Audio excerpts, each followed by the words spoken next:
हाय, मैं हूं Gauri and welcome to the F and O update video. 2 दिन के शार्प मूवमेंट के बाद मार्केट में थोड़ा साइडवेज मूवमेंट देखा गया। हालांकि जियोपॉलिटिकल टेंशंस अभी भी बरकरार हैं। ऐसे में हम देखते हैं कि मार्केट्स में हमारी नॉन डायरेक्शनल अप्रोच के स्ट्रक्चर में क्या चेंजेस हुए हैं। Let's start with the breadth analysis first. Nifty की हम ब्रेथ को देखें तो clearly select IT pack and insurance names को हम छोड़ दें तो हर जगह पर वीकनेस देखी गई है। सेकेंड हाफ में फार्मा पैक भी प्रेशर में आ गया because US president said that he may announce pharma tariff soon. उसके चलते आप देख रहे हैं कि doctor Reddy's, Sun Pharma, Cipla and others came under pressure, तो सेंटिमेंट यहाँ से बिगड़ा है। इंडेक्स का डेली चार्ट हम देखें तो हमने मंडे के वीडियो में इस रेंज में नॉन डायरेक्शनल अप्रोच लिया था। इस 25,200 से 24,500 की रेंज को हम मई के महीने से हाईलाइट करते आ रहे हैं। यहाँ हमें फॉल्स ब्रेकआउट और ब्रेकडाउन दोनों देखने को भी मिल चुका है।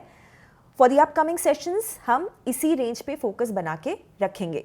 19 जून की एक्सपायरी का ओपन इंटरेस्ट देखें तो 25,000 कॉल पर नया बेस बना हुआ है and it will now act as resistance. Put base index का 24,800, 24,700 एंड 24,500 की उन्हीं स्ट्राइक्स पर है। तो इन मल्टीपल लेवल्स पर इंडेक्स को सपोर्ट है। कंसोलिडेशन इंडेक्स का 24,800 से 24,900 की इस रेंज में विजिबल है।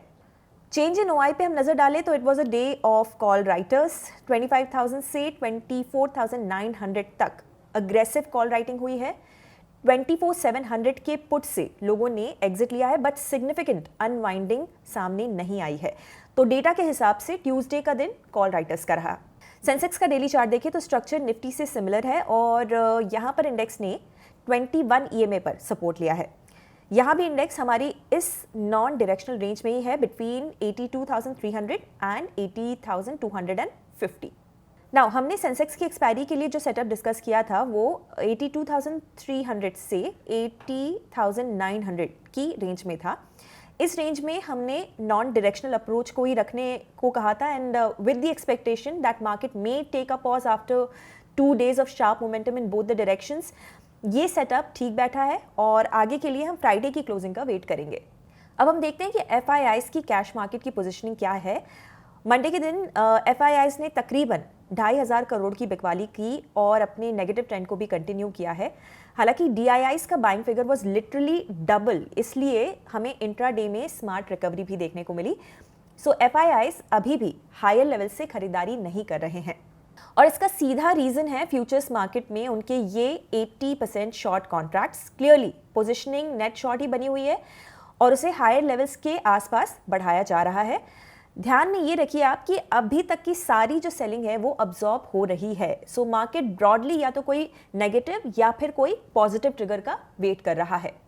Now closing remarks. निफ्टी अभी भी अपने कंसोलिडेशन जोन में है और अब तक हमारा नॉन डायरेक्शनल अप्रोच काम किया हुआ है। As per the risk appetite आप या तो ये व्यू क्लोज कर सकते हैं या फिर की लेवल्स के ब्रेक को मॉनिटर करके तब अप्रोच को बदल सकते हैं।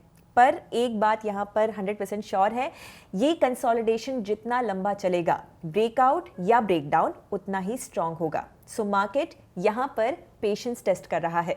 अब आप अपस्टॉक्स ऐप में ट्रेडर्स मोड पर इजीली अपस्टॉक्स न्यूज को एक्सेस कर सकते हैं जहां पर आपको मार्केट्स, बिजनेस, पर्सनल फाइनेंस से जुड़े सारे न्यूज और अपडेट्स एक ही जगह पर मिल जाएंगे। So check out Upstox news today, stay updated and stay ahead. ये वीडियो आपको कैसा लगा हमें कमेंट्स में जरूर बताइएगा एंड ऐसे वीडियोस देखते रहना है, मिस नहीं करना है, then please hit the subscribe button. हम जल्द ही मिलेंगे ब्रांड न्यू वीडियो के साथ। Investment in securities market are subject to market risks. Read all the related documents carefully before investing.